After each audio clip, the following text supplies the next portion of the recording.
சமையல் வந்து நம்ம வந்து பிக்கல் ரெசிபி பார்க்க போகிறோம். பேர் பிக்கல் எப்படி பண்ணுறதுன்னு பார்க்க போகிறோம்.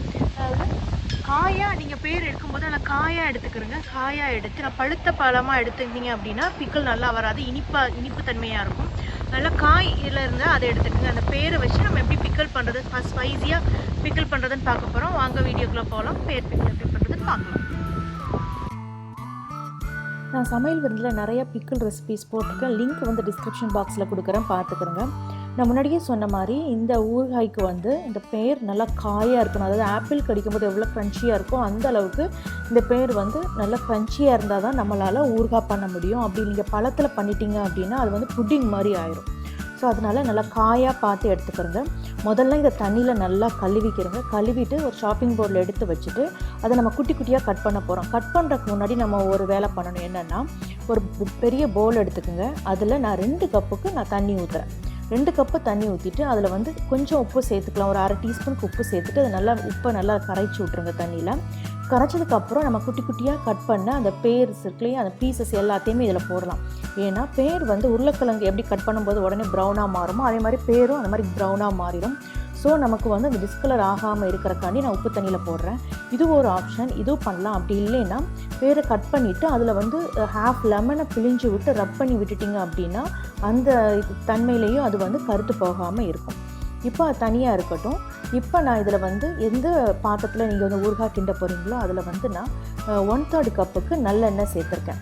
நல்லெண்ணெய் சேர்த்ததுக்கு அப்புறம் ஆயில் லைட்டாக சூடாக வச்சுக்கும் போது 1 டீஸ்பூனுக்கு கடுகும், ட்ரை சில்லியோ க்ரீன் சில்லியோ உங்களுக்கு பிடிச்சது நீங்கள் எல்லாம் சேர்த்துக்கலாம். இங்கே ட்ரை சில்லியும் அதுக்கப்புறம் கொஞ்சம் கருவேப்பிலையும் சேர்த்துருக்கேன். இதை சேர்த்து இந்த மாதிரி நல்லா சாட்டை பண்ணுங்கள். கடுகு நல்லா பொரியணும்.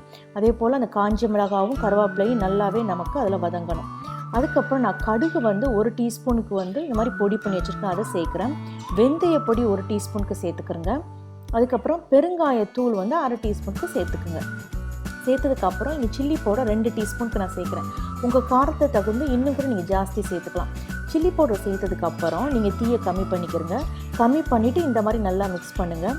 அந்த மசாலா வந்து இதில் நல்லா குக் ஆகணும். ரொம்ப ஹையில் வச்சுன்னா தீஞ்சிரும். அதனால் நீங்கள் தீயை கம்மி பண்ணிவிட்டு இந்த மாதிரி நல்லா மிக்ஸ் பண்ணுங்கள்.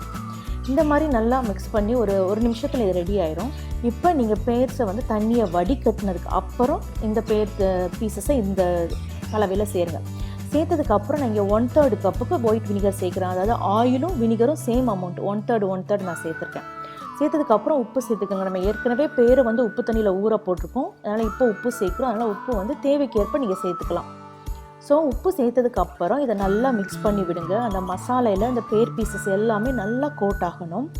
இப்போ நீங்கள் பண்ணும்பொழுது அடுப்பை கம்மி பண்ணி வச்சுருக்கணும். ரொம்ப நேரம் குக் பண்ணக்கூடாது. அப்படி ரொம்ப நேரம் குக் பண்ணிட்டீங்கன்னா அந்த பேர் வந்து நல்லா குக் ஆயிடும். அந்த மாதிரி நமக்கு ஆயிடக்கூடாது. சாப்பிடும்போது அந்த ஊறுகாய் வந்து நல்லா க்ரன்ச்சியாக இருக்கணும் நமக்கு. ஸோ 2 நிமிஷம், மேக்ஸ் 2 நிமிஷம் தான். அதுக்கு மேலே நீங்கள் குக் பண்ண வேண்டாம். இப்போ ரொம்ப டேஸ்டியான பேர் பிக்கிள் ரெடி ஆயிடுச்சு. இப்போ ரொம்ப ஸ்பைசியான ஈஸியான பேர் பிக்கல் எப்படி பண்ணுறதுன்னு பார்த்துருப்பீங்க. இதை நீங்களும் ட்ரை பண்ணி பாருங்கள். பார்த்துட்டு கமெண்ட்ஸ் சமையல் வரத்தில் போஸ்ட் பண்ணுங்கள். இந்த வீடியோ உங்களுக்கு பிடிச்சிருந்தா சமையல் இந்த சேனலை லைக் பண்ணுங்கள், ஷேர் பண்ணுங்கள். பெல் சிம்பிள் நீங்கள் கிளிக் பண்ணிட்டீங்கன்னா அப்டேட் பண்ணுற வீடியோஸ் சப்மிட் பண்ணி பார்க்கலாம். இன்னொரு வீடியோவில் சந்திக்கலாம்.